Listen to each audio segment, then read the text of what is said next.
I think we were all stunned this week when we saw this horrific video showing former NFL player Ray Rice punching, kicking, and then knocking out his then fiancee, now wife. All of this happening inside a New Jersey casino elevator. And it has restarted a continuing conversation of domestic violence, which frankly should be ongoing on and off television. And we're asking today, how do you put an end to the cycle? And where should you turn for help? A licensed psychotherapist, Lester Douglas, from an organization called Men Stopping Violence, is joining us now on a very difficult approach to this topic of domestic violence. Lester, thanks so much for being with us.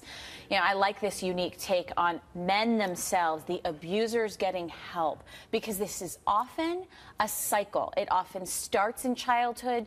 People have experienced domestic violence themselves, and they continue the cycle, and the focus is breaking it. How do you do that? Well, in a number of ways. One, we do offer the opportunities for men who want to get help to get help.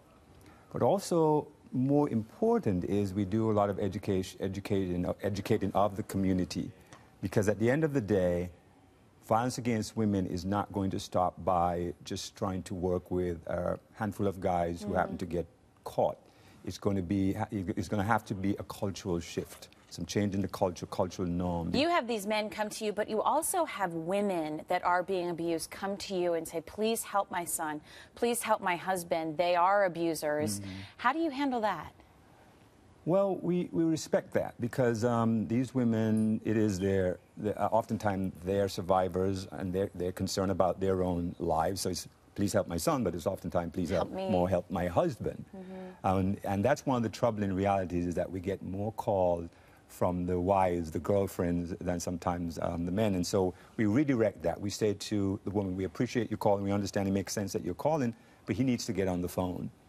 He needs to take responsibility for his behavior, and so have him call. And so that's the first step. What's the next step? You know, once you get the men to come to you, once you have them, how do you get them onto a path of recovery, in a sense, of whatever it is that they turn to, which is abuse? Yeah, I think the main thing is for men to begin to own the behavior. They've got to take responsibility for the choices they make. And that is not often the case. There's sometimes justification, blaming, denial, all of those things that are not uncommon. So a challenge to men to own the behavior and to begin to make some different changes. But again, I want to emphasize, more important in really trying to stop the abuse is working with the community to hold this man accountable. He's only in that group, that class, rather, for about 2 hours a week.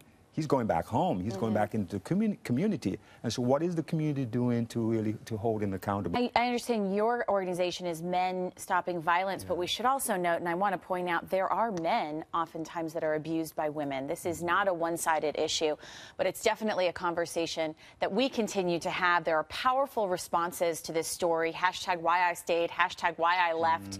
Two hashtags that continue to trend. Thank you so much, Lester. So great to have you. Thank you for inviting me.